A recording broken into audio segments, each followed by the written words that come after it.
Okay, this is the Tuesday homework check for the fourth grade group that's working in quarter two. We're going to start with our place value. It says to write 603,478 in each form. So we're going to start with word form.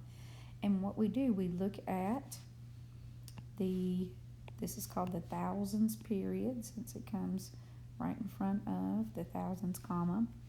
And we have to read that 3-digit number and spell exactly what comes out of our mouth. So we write 603.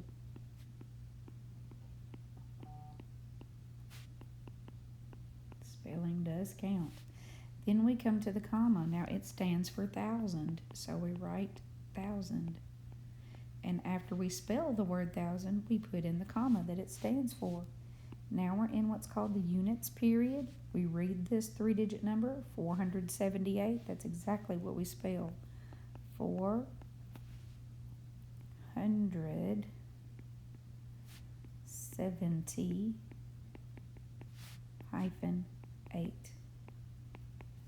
Remember, we use hyphens when we have a part of a number that needs two words that go together, from 21 all the way to 99. And so 78 is that two-word part that needs the hyphen. In expanded form, let me get rid of my marks here. In expanded form, we look at what each digit is worth.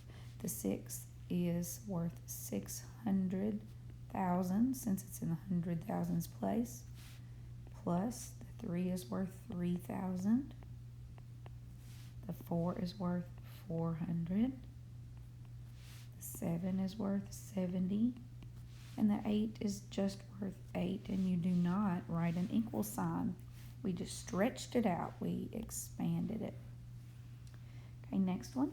A factory shipped 18,000 bracelets to South America and 14,322 to North America. How many bracelets did they ship in all? That means together. So we're going to do 18,000 plus 14,322. We see that our 322 part stays the same. It's our thousands that will change. 8 plus 4 is 12. And 1 and 1 and 1 is 3. And how many bracelets? Bracelets is the label we need to go with our answer. Okay, find the product. We've been working on the partial product strategy.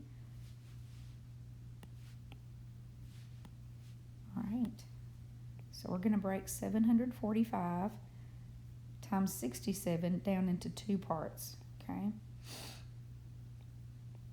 So we're going to have 745 times, we're going to break the 67 apart into 60.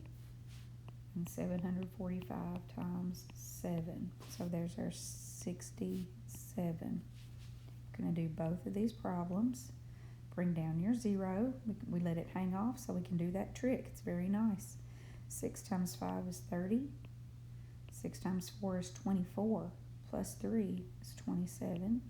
And 6 times 7 is 42. Plus 2 is 44.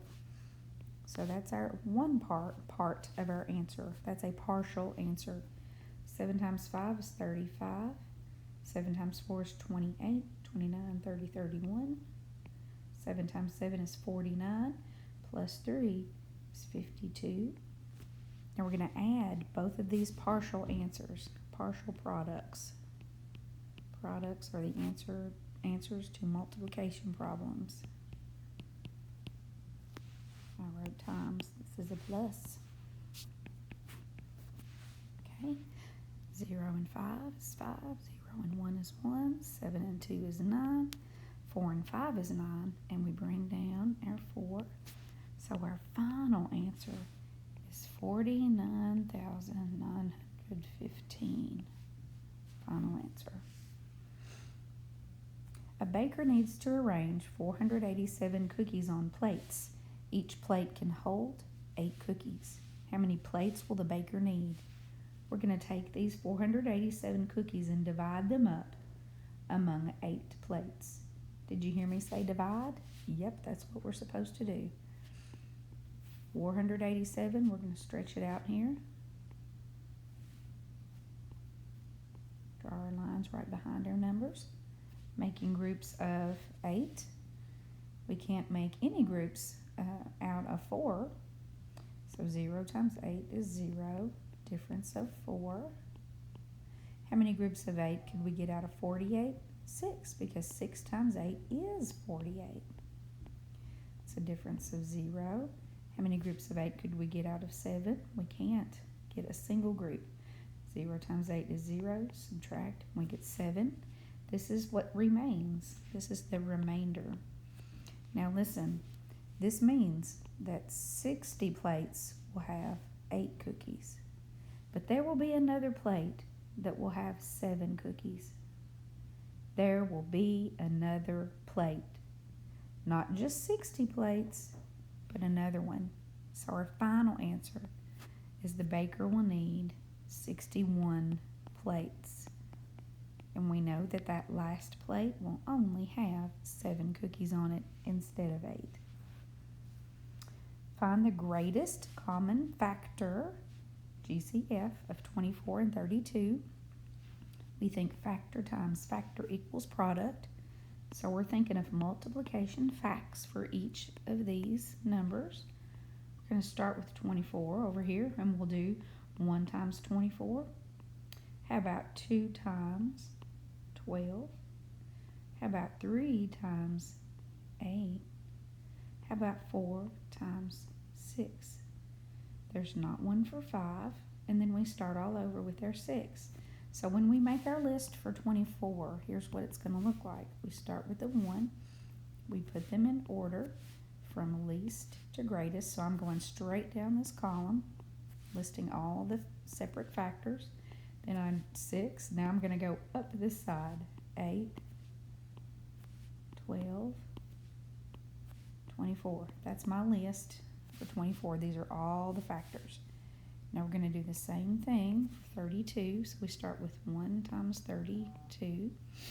Now this is a little tough, but if it's an even number, you can split it in half. So we will have a 2 times. Now I know half of 30 is 15. I just need to put one more on there, and that will give me 32. So 2 times 16. Do we have 3 times anything that equals 32? No. But we do have 4 times 8 equals 32. We don't have a 5. We don't have a 6.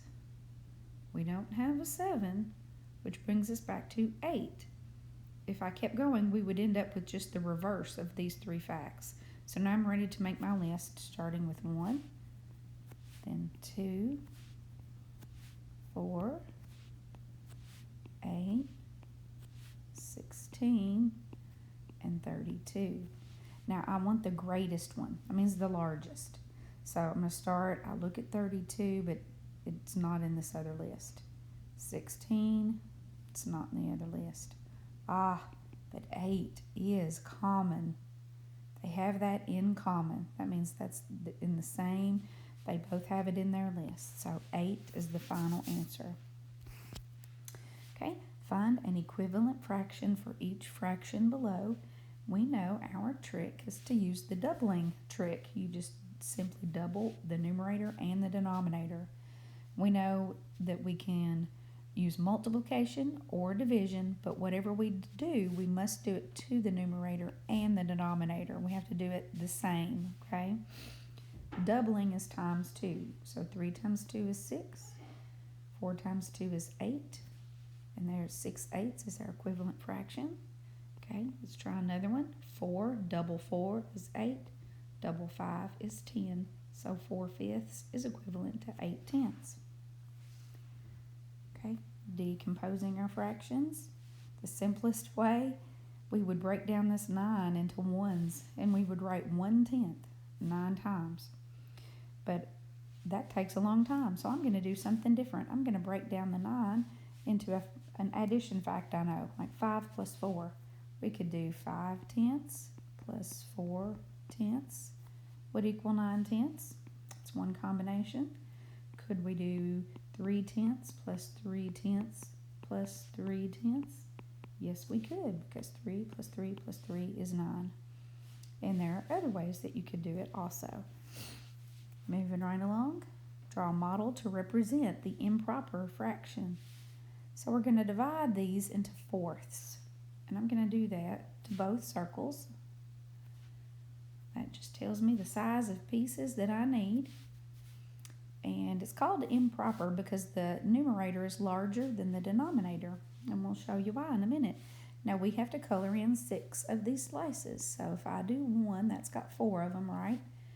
Then 5, 6. Here we have 6/4. And it becomes obvious that, hey, 6/4 is the same as 1 whole and 2/4 of another circle. It's also obvious to us that this 2/4 is the same as 1/2. So we could also write our final answer as 1 and 1/2. All right, and that's what we just did. Now let's find the sum. On the top, we have to color in 4 out of the 6, and on the bottom, we're going to color 4 out of the 6. So 1, 2, 3, 4. Same thing here. And we can see, if we count them all up, we have 8 of the 6th. Now I want to show you something totally cool. What if I erase 2 of these and put them at the top instead? Now we can see what a mixed number this is. We colored in 1 whole bar and 2/6 of another bar. Okay, now in finding our equivalent fractions, we said we can also divide, and the easiest trick to reducing fractions to their simplest term, if they're both even, you can just keep halving them until you can't half them anymore. So I'm going to go ahead and put my 1. Half of 2 is 1, and half of 6 is 3. So you can see that this 2/6, I could split them up into groups of 2, and look, I've got 3 groups, and this section, this is 1 out of 3. Okay, so 1 and 2/6 is the same as saying 1 and 1/3. And that's it for today.